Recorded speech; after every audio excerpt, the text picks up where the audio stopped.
animal.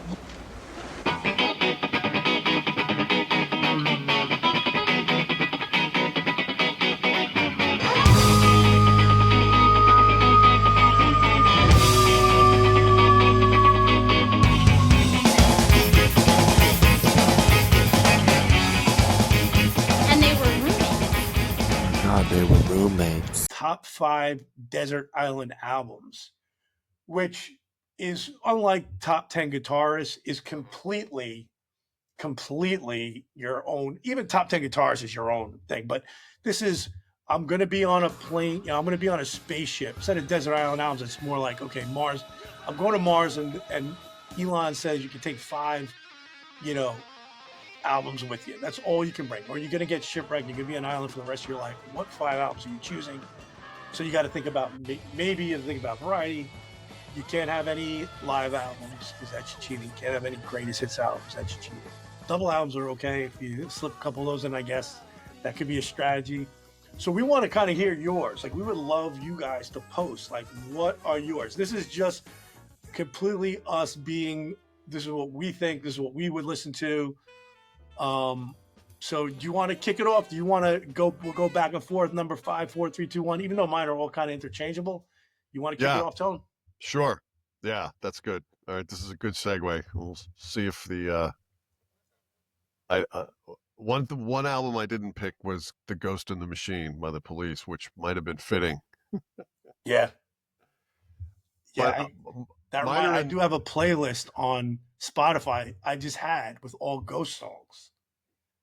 So I'm gonna have to link that one to the podcast.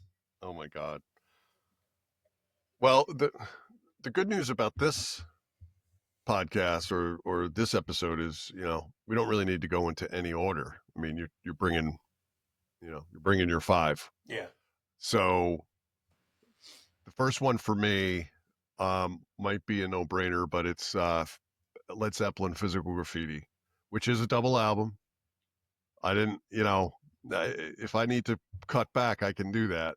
I didn't know that I knew live album wasn't going to be accepted, but double album, well, too bad. I'm taking it. It's the same size, so I'm taking it. I love it, dude. So it's so funny.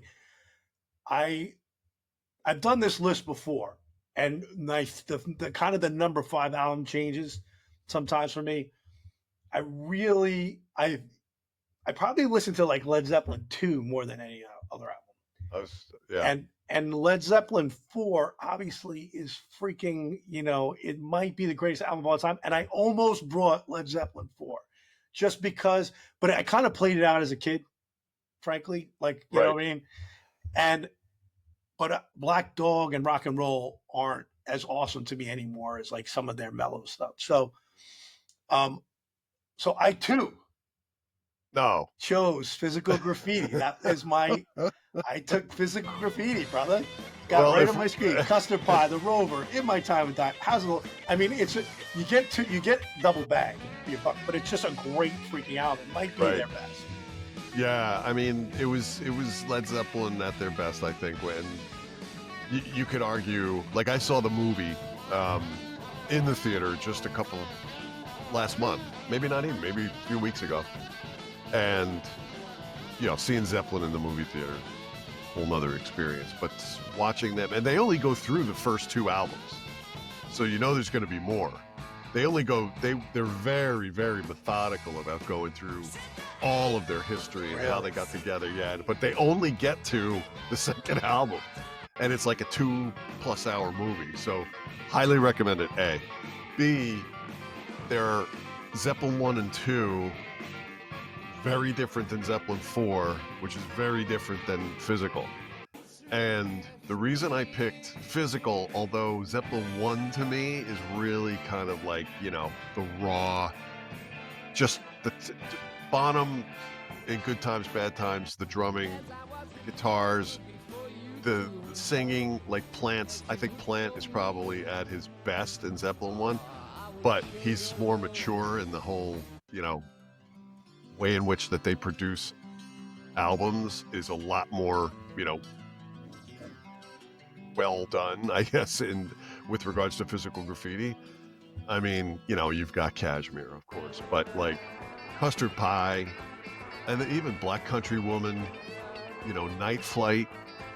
Just going off the top of my head. What's Boogie with Stu, which is such a random kind of old a nice mix on blues. There's a nice mix. Huge mix. And Ronnie Orr. Bronny Orr is on there. Like so, you do, to your point, you get the mellow, but then you get the hard hitters like the Wonton song or Wanton song. I don't know how you pronounce it. One of my all-time favorite songs. Let alone song. Not now. Speaking of pledging, that's don't even get me going. And then you've got the crowd pleasers, Cashmere, In My Time of Dying. One of the In My Time of Dying, I could argue is as good as Stairway to Heaven, in my opinion. It's got it's got kind of everything. But anyway, so I could go on and on about Zeppelin, but it's a great one. So that's great. We both got it. That's Good. like 3 in a row that we had together, because we had running backs 1, 2, and now we've got Physical Graffiti on our ship. We should have planned this together. I'm going to say we don't have any more that are the same, but we'll see. All right, go ahead. You go. I go? Okay. So this one has been, since it came out in 1978, this has been, I can't play it out. I try to play it out as a kid. I love it. It's got a little bit of everything too. It's got some country, it's got blues, it's got rock and roll, it's got disco. It's probably, one of the top 5 bands in the history of rock and roll, the Rolling Stones, Some Girls. Oh my God. Go all night. I mean, Miss You. Bro. When the whip comes Bro. out. Don't tell me. Yes. That was my. I love it. I can't believe it. Really? I can't believe it. Yeah. That's unbelievable. I mean, Ooh, it's just, maybe it's 78. What year did That's Physical unbelievable. 77. 77. 77, because 75 was House of the Holy. So we were just like, for me, when Physical Graffiti came out, I didn't even get it. I probably got it in 78 or 79. But I was listening to it on like Friends, Brothers, and you knew it, but I didn't really dive into it yet. When this album came out, I went out and bought it. I was really like discovering it. So we grew up to this, like we were in our 12, 13 years old, probably. Right. So it makes some sense that we both, have it on there. Can't believe it. But it's such a great album. It's just a fun album too. So it's an album like I can't get tired of it. I don't know. Miss You is one of my like Miss You. songs. I mean, I just walk in Central Park. I mean, I love that. It's just so much fun. Miss You. One of my favorite songs. I literally had to pull it up just so everyone knows. But When the Whip Comes Down. What comes down? One of my, and Respectable are like my favorite. Respectable, songs. Beast of Burden, Shattered. Shattered is a New York City Right. anthem. It's a great freaking album. Right. Lies, Faraway Eyes. Before they make me cry. I ran 20 red lights in his honor. Thank you, Jesus. Thank you, Lord. Thank you, Lord. I mean, it's a fun album. You can't get bored with it. So No. Some Girls, wow. Unbelievable. All right, Two. we're on different desert islands, so we fucked up big time. All right, what do you got next? Well, if we were together, we'd be able to bring more. There's one other one we could have the same. But I'm thinking you might have this band, but not the song. All right. 76. Any albums from around 76? Was it 76? Could be on your list. Maybe? I know. I actually don't know the year it came out. All right. Go ahead. You go do the next one. You want me to do it? Yeah. All right. Next, I'm gonna do this one just in case you have it too, because this is the only other one I think we both have. All right. The other two, I'm kind of like out there a little bit, not out there, but came out in 76. This one, in all actuality, this album was huge for me because my first album was The Partridge Family. My grandmother gave it to me Oh for my God. Christmas in like 73 or 72, whenever it came out. And there was some good stuff on there, da, da, da, da, and all that stuff. But, but around 75, 76, I discovered Kiss. And Okay. that like I was listening to rock on the radio, rock and roll on the radio, and listening to pop on the radio, but like the first band that I got into where I went and bought an album was Kiss. And then I had this buddy Edgar. I went over his house, and his brother had Aerosmith records. Oh no, rocks, unbelievable, Yeah, unbelievable. I got rocks. that's unbelievable. So this has been rocks and misuse been always on my list forever. So Yeah, me too. I went to my buddy's house. I love Aerosmith. I mean, you and me were huge. I fucking love Aerosmith. Right. But this was the album that my buddy's brother had, and he played it for me. I had never heard of Aerosmith. I didn't know any of their music. I Right. probably maybe heard Dream on the radio, but I didn't know Right. who they were. And this guy, and I was just like, the album blew me away. It was the first record I got that wasn't Kiss. I went out and bought it. Yeah. And to me, it's like a perfect record. I feel like there's some of like the beginning, there's like the heavy metal existed obviously with like Sabbath or whoever was doing it, Ozzy, but they kind of, that heavy metal that it became where it was a little bit more mainstream with, what was that? Sick as a Dog? No, Nobody's Fault. Nobody's fault. Yeah, I mean, that's just real heavy. Home Tonight, mellow. Back in the Saddle, Rats in the Cellar last year. I mean, Sick as a Dog. Every song, Every song. there's not a 10-second spot on the record where you slow down. Every Right. note is perfect. Oh my God. I mean, like I can't Aerosmith's believe one. we're 3 for 3. 3 for 3. But yeah, for anybody who's calling bullshit, I don't think it's too far fetched to know, we're friends and grew up in the same time period and whatnot, and have the same, very similar musical tastes until it gets to the Dead and all that stuff. But in all honesty, I would have picked Live Bootleg if we were to, because of the Aerosmith albums, that just captures them at their rawest. I mean, most of that stuff's like 77, 78, like when they were, in the drug heyday and when they were about to break up. But just the raw, live, they were such a great live band, certainly I think that they're a better, it's rare, I think, but probably a better live band, especially in the 70s versus today or before, they had to retire. But I think that, Live Bootleg captures them at their rawest. With rock, like, so the next follow-up or the runner-up for me is Rocks, because like,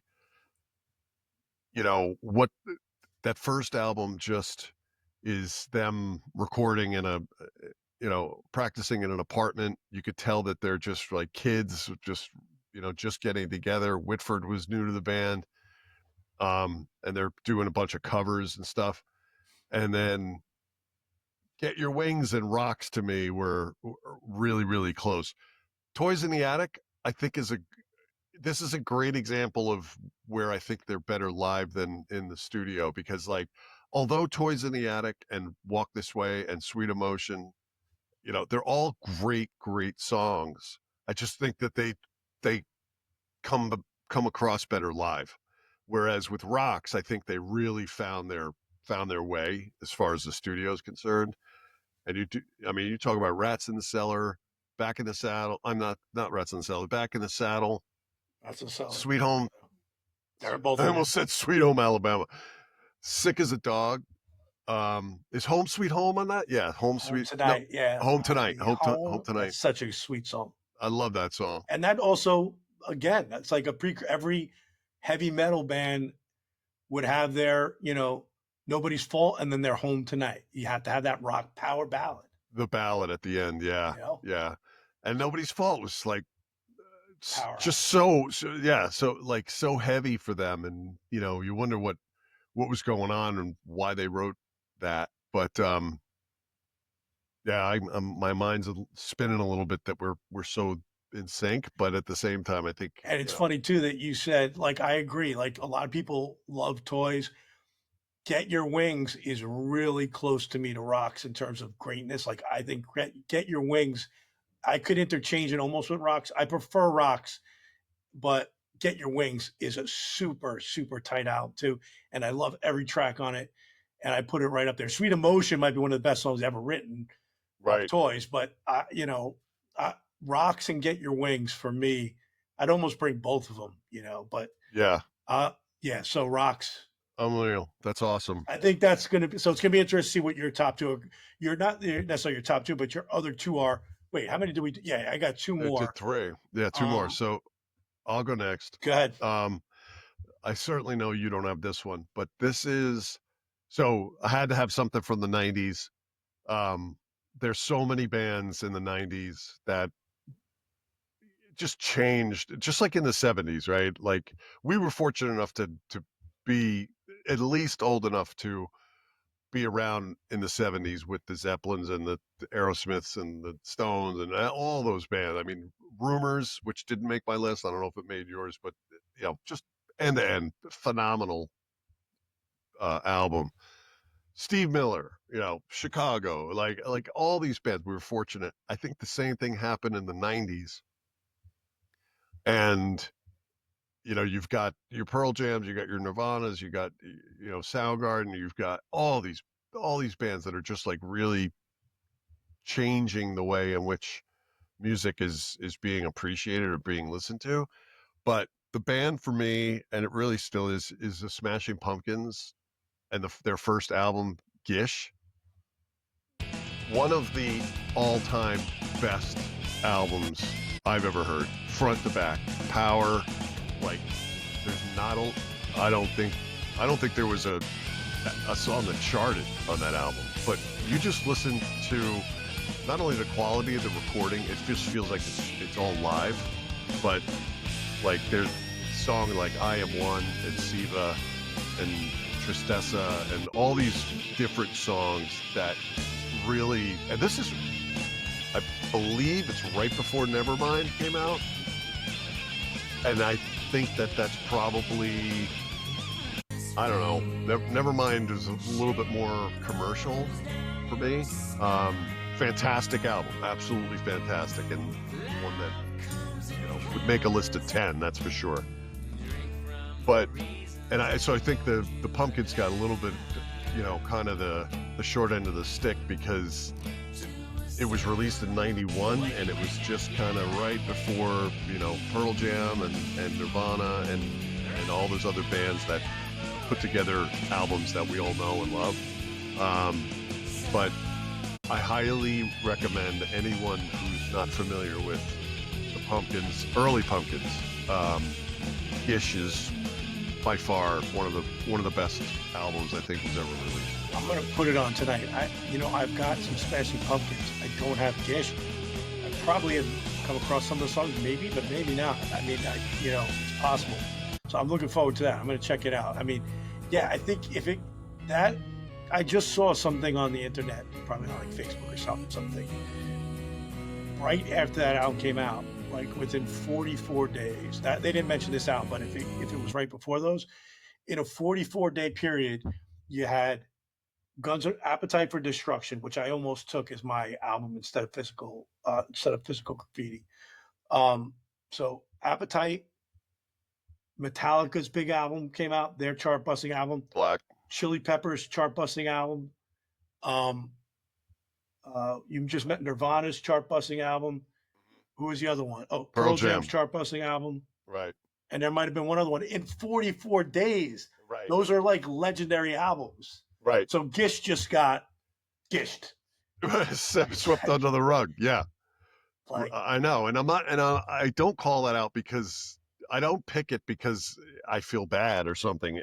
It's just when I hear that album, when I think of, all I can have of these 5, it's gotta be, it just has to be in my play, in my.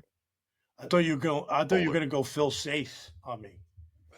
Which, by the way, my daughter, like you mentioned Rumors, my daughter would definitely bring Rumors.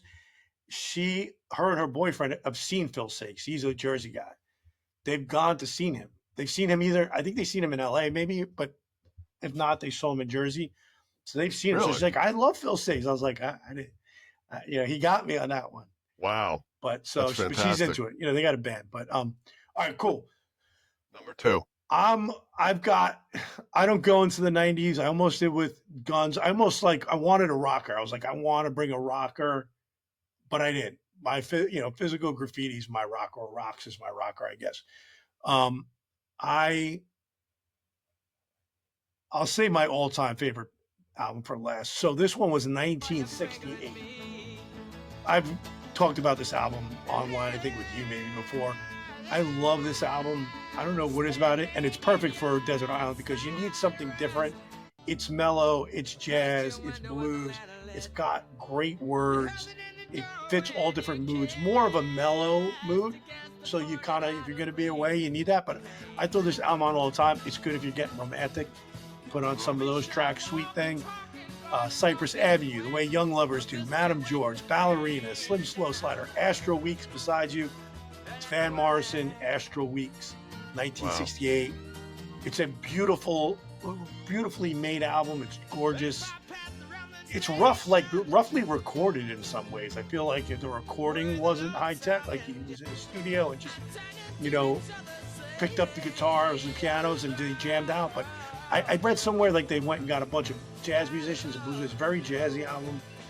I just love it. I think it's it's close to a perfect album.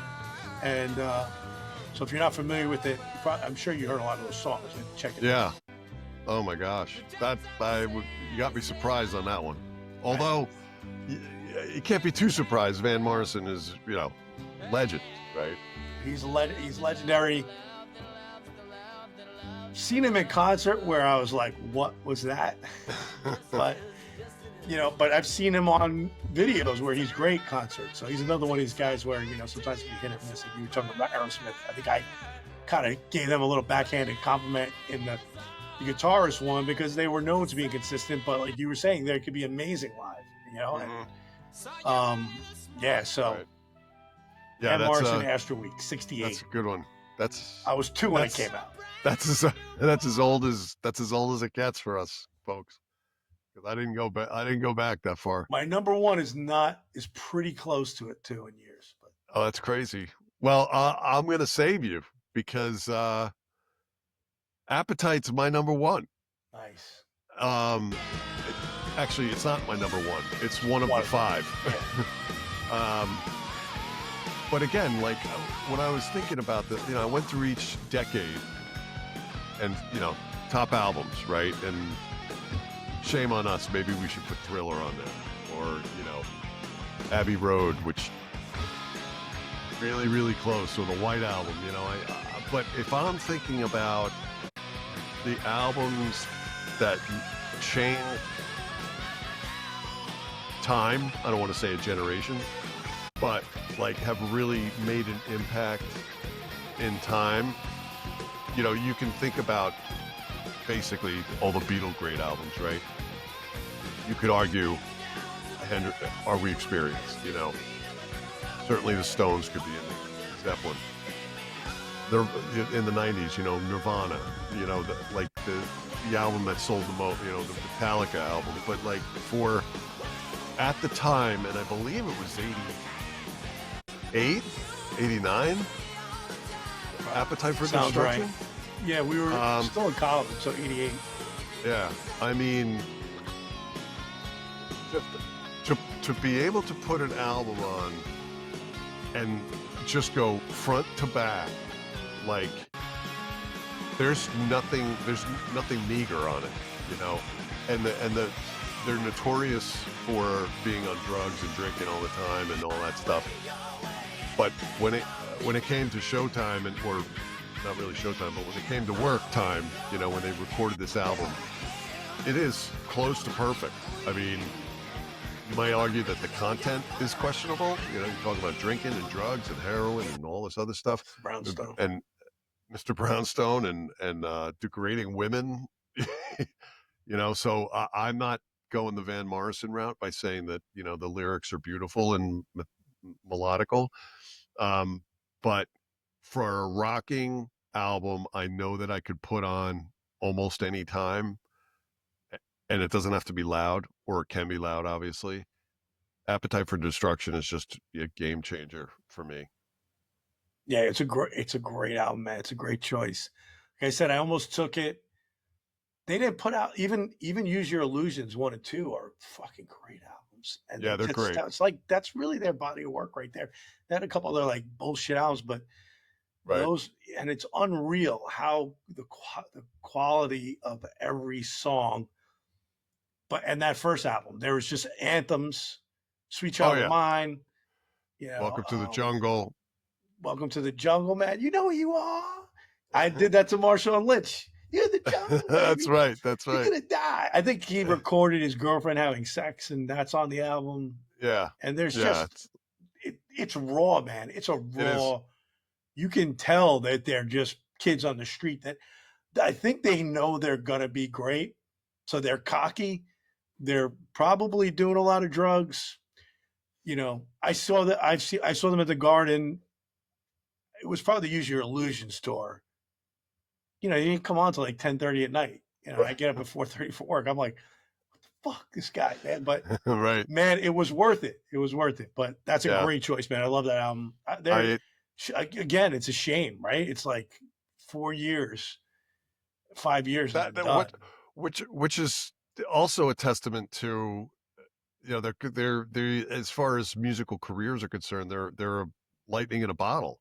That album is lightning in a fucking bottle, man. Yes. And we all know that Slash is a great guitarist, but you know, he's cleaned his act up or whatever, and really gone on to do a lot of great things with Velvet Revolver, and you know, the Snake Pit now that he's doing, and all that stuff. But that like you said, it's literally like catching lightning in a bottle for that one period of time, and it changed everything. You know, Metallica, like, it wasn't metal, but it was really, really hard rock. They went back. They went heavy. They were hard rock. They reached back to the blues, which the heavy metal bands were the hair bands were kind of losing, and it brought music back to center. And Izzy Stradlin too, man. He was like, I'm a huge Stradlin fan, and they do remind me of the Stones in a way. Like what the Stones would be like if they came out in the '90s, like Stradlin, and you know, they got that attitude, and you know, but you've got, you know, like everyone knows Slash, but like Stradlin could play, he could write, he could sing. You know, just a great album, great band. They're one of my favorites. That's a good one. That's a great one. Yeah. All right, brother. So you did all 5 years, right? Yeah, that's it, man. All right, I got one left. It's the greatest album of all time. No, it's my favorite album of all time. You know, in a way, it is cheating. It's not cheating, but I guess there's two versions of the album. There's a one record version. There's a 2 record version. They put longer versions of the songs. They stick a couple, but the original album when it came out in '72, which is probably my favorite band, the Allman Brothers, Eat a Peach. They had like a couple live songs. So I said no live, but it wasn't like it was a song that was on a previous album. You know, it wasn't a greatest hits thing. So Ain't Wasting Time No More, which is one of my favorite songs. It's just a cool song. It just says it all. Lost Brace in A minor, Sweet Melissa, Mountain Jam, which is, I had a Mountain Jam license for 10 years. Just a great, you know, they have a 20-minute version of Mountain Jam on the album, but the original, like Fillmore East, it was from Fillmore East. It was like 45 minutes. One Way Out, Trouble No More, Stand Back, Blue Sky, which, you know, maybe my favorite song, Little Martha. It's just a great album, and that was Dwayne's last album. Yeah. It's got chill, it's got blues, it's got some rocking. It's to me, it's a perfect album. Eat a Peach, Allman Brothers Band, and that's awesome. Is our top 5 desert island albums, which took a big backseat to the Ghosts and Zoso. By the way, like, so I don't know Zeppelin, Zoso. Well, I was just going to say, that's Jimmy Page's sign. Oh, so that's Page? It's not them? That's Page. No, it's Page. They each have their own. And I don't know if you know, and I'm sure it's public knowledge, but Page bought Aleister Crowley's house, who was known for demonic possession or devil worship and all this other stuff. That's And he lived in his house. that's freaky though, because we've been like talking about Zeppelin a lot, and so supposedly this demon that comes through the Ouija board. This could just be, again, it could be the urban legend thing, but if you go on YouTube and put in Ouija board Zoso, there's like thousands of videos, because that's supposedly that's the demon that comes through it. Now, I'm going to call a little bit of bullshit on that, because I feel like if you're opening up channels to that side, it's not like, hey, this is I got the Ouija, you know what I mean? Like, if you're really opening up channels, I think it depends on what you're open to, and it's probably one of those urban legend things, but Right. still, it's kind of interesting when I saw that. I just saw that like last night. So I was a little freaked out. Stop saying it.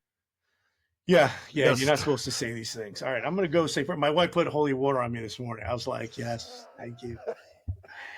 Yeah. All right, man. So this is some good content, man. I'm going to try and get this thing out by Monday. And One more time. I am so freaked out right now. Editing the video for Urban Legends, doing the part about the Ouija board in the basement, talking about the scene in The Exorcist. There's Christian with the shit, and it's like, this is the movie of all time. Like a lot of these. Bro. You're like, what the? That's crazy. You're like, what was that? We got to. Sorry to laugh. No, I was freaked out last. Now it's almost become like a joke. We have to figure out what our next. If you have any, suggestions, faithful listeners, what we're gonna do next. We've been doing this for an hour. I can't believe it. I know. Give us some ideas. We're looking for Please. some ideas.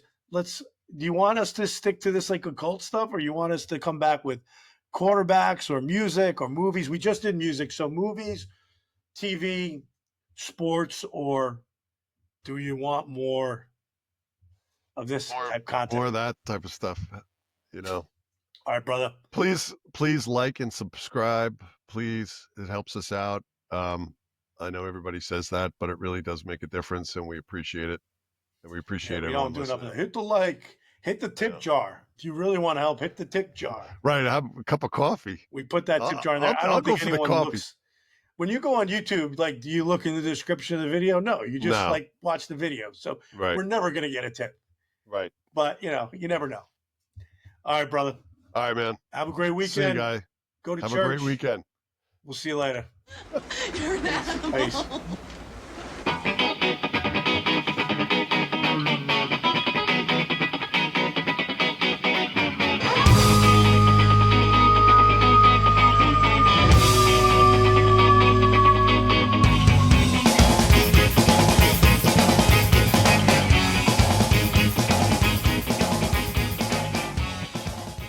And they were roommates. Oh my god, they were roommates.